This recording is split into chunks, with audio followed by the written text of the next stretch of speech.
దేశవ్యాప్తంగా సంచలనం సృష్టిస్తున్న విజయనగరం ఐఎస్ఐఎస్ ఉగ్రమూలాల కేసులో విస్తుపోయే నిజాలు వెలుగులోకి వస్తున్నాయి. నిందితుడు సిరాజ్ సమీర్లను పోలీసులు 2 రోజులుగా విచారిస్తున్నారు. ఈ విచారణలో సిరాజ్కు ఒక అజ్ఞాత వ్యక్తి ప్రోత్సాహం అందించినట్లు తేలింది.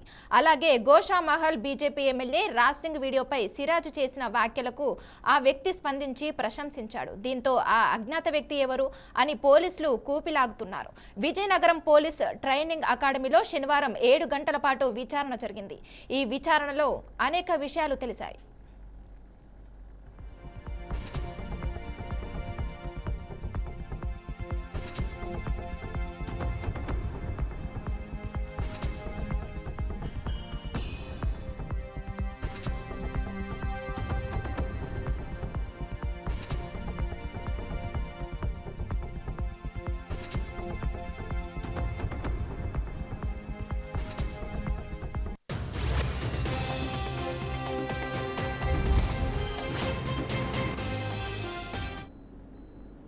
ఈ కేసులో ఇప్పటివరకు మొత్తం 6గురిని పోలీసులు అరెస్ట్ చేశారు. ప్రధాన నిందితుడు సిరాజ్ సమీర్లు మరో 4గురితో కలిసి సోషల్ మీడియాలో ఒక రహస్య గ్రూప్ను ఏర్పాటు చేసుకుని చాటింగ్ చేసుకున్నట్లు పోలీసులు గుర్తించారు. అంతేకాకుండా ఈ సిరాజ్ సమీర్లు కలిసి అల్హింద్ ఎత్తేహద్దుల్ ముస్లిం అనే సంస్థను స్థాపించినట్లు తెలుస్తుంది. ఇక ఈ 6గురు యువకులు మహారాష్ట్ర, కర్ణాటక రాష్ట్రాలకు చెందిన యువకులుగా పోలీసులు తేల్చారు. రిమాండ్ రిపోర్టులో ఈ విషయాలను పోలీసులు పేర్కొన్నారు.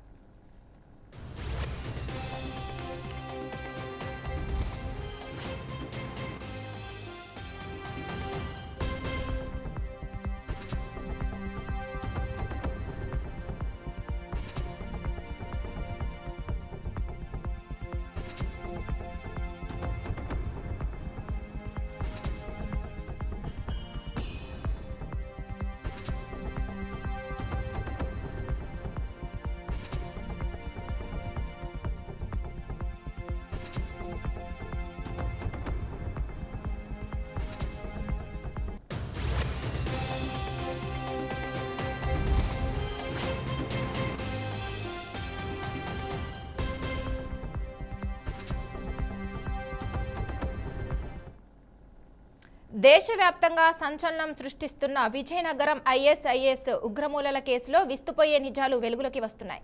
నిందితుడు సిరాజ్ సమీర్లను పోలీసులు 2 రోజులుగా విచారిస్తున్నారు. ఈ విచారణలో సిరాజ్కు ఒక అజ్ఞాత వ్యక్తి ప్రోత్సాహం అందించినట్లు తేలింది. అలాగే గోషామహల్ బీజేపీ ఎమ్మెల్యే రాజ్ సింగ్ వీడియోపై సిరాజ్ చేసిన వ్యాఖ్యలకు ఆ వ్యక్తి స్పందించి ప్రశంసించాడు.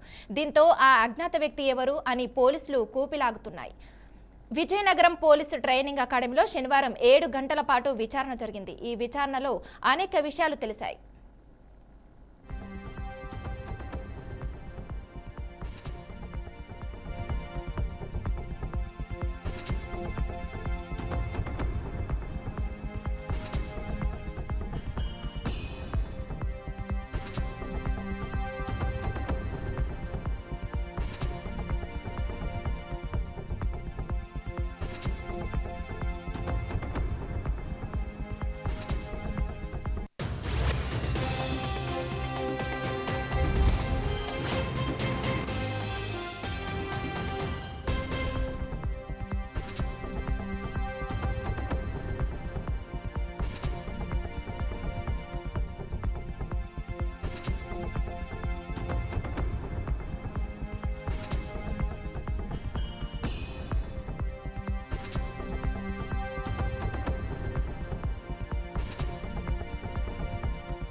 ఈ కేసులో ఇప్పటివరకు మొత్తం 6గురిని పోలీసులు అరెస్ట్ చేశారు. ప్రధాన నిందితుడు సిరాజ్ సమీర్లను మరో 4గురితో కలిసి సోషల్ మీడియాలో ఒక రహస్య గ్రూప్ను ఏర్పాటు చేసుకుని చాటింగ్ చేసుకున్నట్లు పోలీసులు గుర్తించారు. అంతేకాకుండా ఈ సిరాజ్ సమీర్ కలిసి అల్హింద్ ఇత్తేహదుల్ ముస్లిమిన్ అనే సంస్థను స్థాపించినట్లు తెలిసింది. ఈ 6గురు యువకులు మహారాష్ట్ర, కర్ణాటక రాష్ట్రాలకు చెందిన యువకులుగా పోలీసులు తేల్చారు.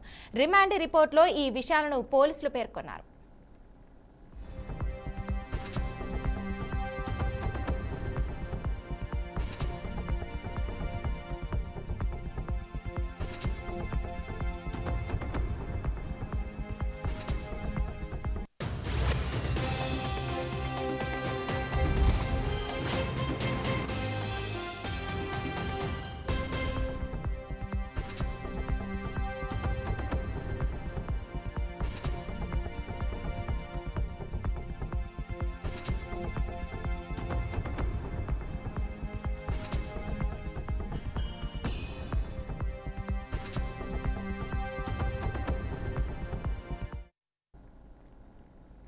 ఈ రోజు ఢిల్లీలో ఎన్డీఏ పాలిత రాష్ట్రాల సీఎం, డిప్యూటీ సీఎంల సమావేశం జరగనుంది. సుపరిపాలన అనుసరించాల్సిన అత్యుత్తమ పద్ధతులపై సమాలోచనలు చేయనున్నారు. బీజేపీ సుపరిపాలన విభాగం సమావేశాన్ని సమన్వయం చేస్తున్నారు. ఆపరేషన్ సింధూర్ విజయవంతంపై మోడీ రక్షణ బలగాలకు అభినందిస్తూ తీర్మానం ప్రవేశపెట్టనున్నారు. భేటీలో AP deputy CM Pawan Kalyan పాల్గొననున్నారు.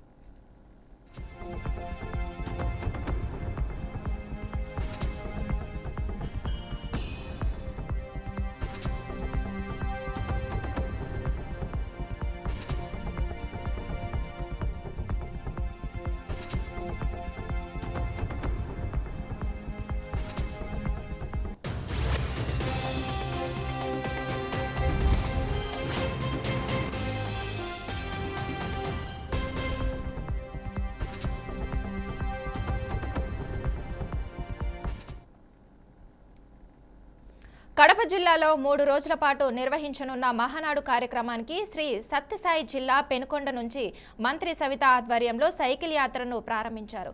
స్థానిక పార్టీ కార్యాలయంలో జెండా ఊపి 44వ జాతీయ రహదారి వరకు సైకిల్ తొక్కుతూ మంత్రి సవిత కార్యకర్తల్లో ఉత్సాహం నింపారు. ముఖ్యమంత్రి నారా చంద్రబాబు నాయుడు నేతృత్వంలో జరిగే ఈ మహానాడు అంగరంగ వైభవంగా జరగనుందని, ఇది నాయకులలో, కార్యకర్తలలో కొత్త ఉత్సాహాన్ని నింపుతుందన్నారు. తాము ఇన్ఛార్జిగా ఉన్న కడప జిల్లాలోనే మహానాడు జరగడం గర్వకారణంగా ఉందని తెలిపారు. ఈ భారీ కార్యక్రమానికి అన్ని ఏర్పాట్లు పూర్తయ్యాయని మంత్రి వెల్లడించారు.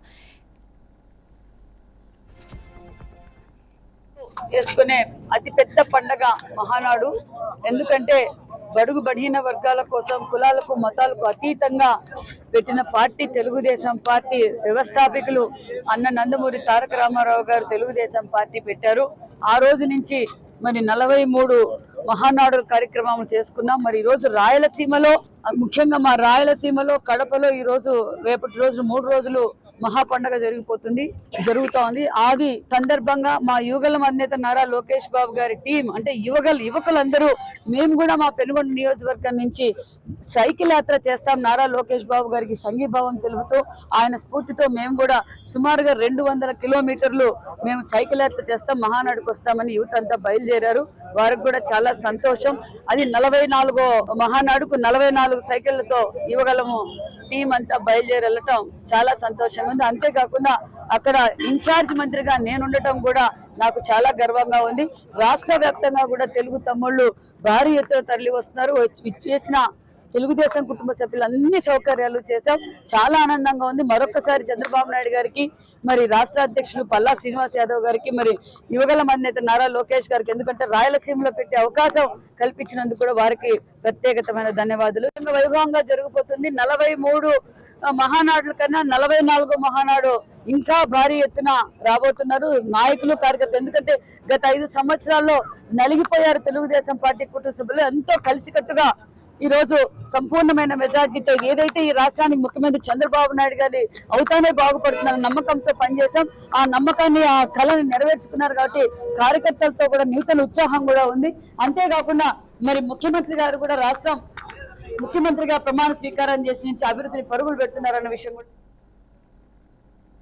నెల్లూరు జిల్లా కొడవలూరు మండలం గండవరం జాతీయ రహదారిపై ఘోర రోడ్డు ప్రమాదం చోటు చేసుకుంది. ఆగి ఉన్న ఎస్ఆర్ ట్రావెల్స్ బస్సును చీమకుర్తి నుంచి చెన్నై పోర్టుకు వెళ్తున్న కంటైనర్ లారీ ఢీకొంది. లారీ ఢీకొనడంతో బస్సు దిగి వెనుక వైపు నిలబడి ఉన్న సిరంగి బాబురావు మృతి చెందాడు. బస్సులోని 10 మంది ప్రయాణికులకు తీవ్ర గాయాలయ్యాయి. డీఎస్పీ ఘట్టమనేని శ్రీనివాసరావు, కొడవలూరు సిఐ సురేంద్రబాబు సంఘటన స్థలానికి చేరుకుని సహాయక చర్యలు చేపడుతున్నారు. తెల్లవారుజామున కొడవలూరు మండలం గండవరం హైవే సమీపంలో యాక్సిడెంట్ జరిగింది. ఒక ట్రావెల్స్ బస్సు విజయవాడ నుంచి వేలాంగిని వెళ్తుంటే మధ్యలో పాప వామిటింగ్ చేసుకుందని రోడ్ సైడ్ ఆపి కొంచెం పబ్లిక్ కూడా కింద దిగి ఉన్నారు. అదే సమయంలో వెనక వైపు నుంచి చీమకుర్తి నుండి చెన్నై పోర్టుకి వెళ్ళేటువంటి ఒక లారీ బస్సును చూసుకోకుండా వెనక నుంచి గుద్దేసింది. దీంతో ఈ బస్సులో సంబంధించినటువంటి బాబురావు అనేటువంటి ఒక వ్యక్తి లారీ ఉండడం వల్ల స్పాట్లో చనిపోయాడు. ఇంకా సుమారు 10 మంది వరకు కూడా ఇంజరీస్ అయినాయి. దెబ్బలు తేలడందని కూడా హాస్పిటల్ షిఫ్ట్ చేశాం. ఉన్నటువంటి బాధితులందరినీ కూడా సేఫ్ ప్లేస్కి తీసుకెళ్ళి అక్కడి నుంచి వాళ్ళ గమ్యస్థానాన్ని చేర్చడానికి పోలీసు వారు మా ప్రయత్నాలు చేస్తున్నాం.